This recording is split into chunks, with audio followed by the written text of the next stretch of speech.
Nigeria and beyond. You're live on Updates People TV, your number one plug for updates with spice, gist with context, and news that actually keeps you thinking. I'm right here with you, so let's dive right straight into today's hottest updates.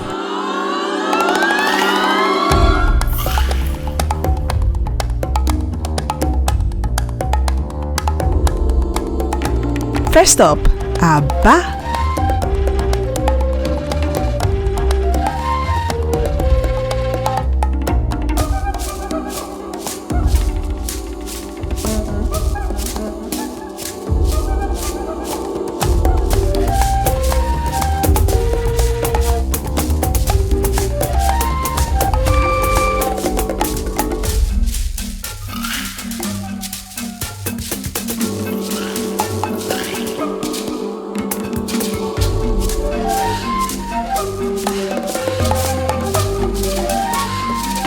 The Ariaria international market is gradually transforming into what might soon become the most ultra-modern market.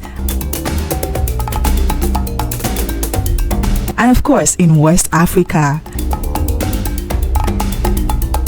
And if you know Igbo, you know their business spirit shines so bright in places like Aba and Onitsha. Even one ex-user said, "Makachi, I am so dumbfounded. I don't even know and have the right words to thank Governor Alex Otti. May God bless him abundantly." Makachi, I so and absolutely love that word.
Beautiful development indeed, but here's the flip side. Without orderliness, no littering, no blocking, no spreading wares on the road, this shiny market could quickly become, well, an eyesore. What do you think, my people? Can Igbo truly keep this place clean and organized as it should be? Let me know in the comments.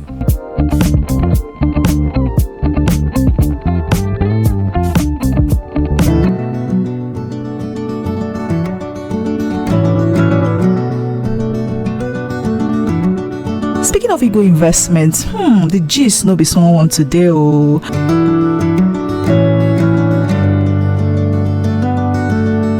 A viral video shows the ongoing demolition at Oracle Extension, Lekki, Lagos. One of the biggest estates in Lekki, owned largely by Igbo investors. The man filming said Igbo people should be careful the way they are investing in Lagos. Governments can claim your investment anytime. Igbo people should be careful and know the way they are buying house or building house in Lagos, because anything that you have in Lagos does not belong to you. It belongs to the government, because one day government will come and claim it and demolish all those things. You don't have access. You can't do anything because you are not, Lagos is not your state. All these houses that you see here now, they are going down gradually. They are going down. Igbo people should know that Lagos is not their place. They should know how they are investing. I did not say they should not invest, but they should be careful. They should know what they are doing. All this thing now is their house and it's going down. May God have mercy. May God have mercy. Now, here's my 2 cents. Due diligence is key. These houses were reportedly sitting on government property right on a planned drainage route. Notices were given, but still, billions have gone down the drain, literally. My question to you is, should Igbo be moving their heavy investment back to the east? Or do you still trust Lagos to stay?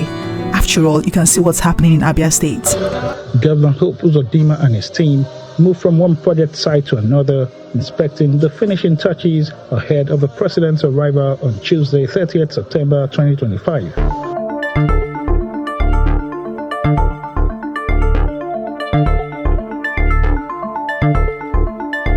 Meanwhile, President Tinubu stormed Imo State earlier today, commissioning a line-up of projects. We've been able to close the gap to some reasonable extent, among which is an international conference center that is capable of hosting the world. And we'll be playing host for the first time with that facility on 30th of this month. And the governor has more on the president's itinerary during the visit. We took time as a party to compile a compendium. We chronicled the achievements of the progressive leadership where the All Progressive Congress met Nigeria and where we have taken Nigeria to. So against that backdrop, we need to keep records straight and we need to celebrate our achievements. So the compilation was authored by me and my team, and it will be presented to the public on 30th of this month. And the Imo will be playing host to the national leadership of our great party. And the chief guest of honor will be Mr. President himself. As the countdown to Tuesday continues, the atmosphere is one of eager anticipation, from security agencies on high alert to residents, political class, and critical stakeholders. Okay, there's the brand new Azonta flyover.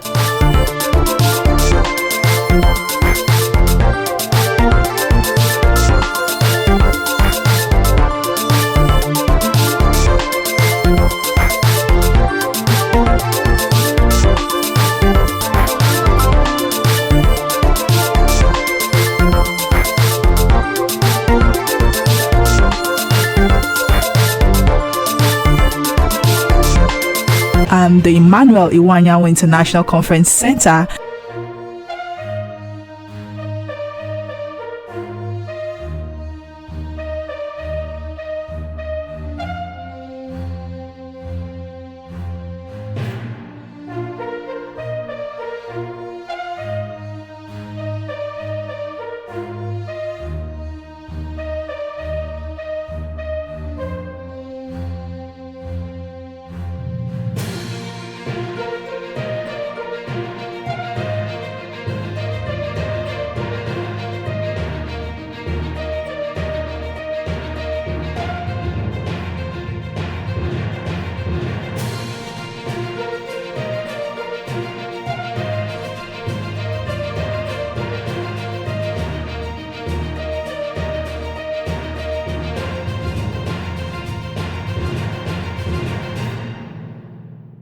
There is also the Imo Digital Learning Center and the new Imo Concord Hilton Hotel.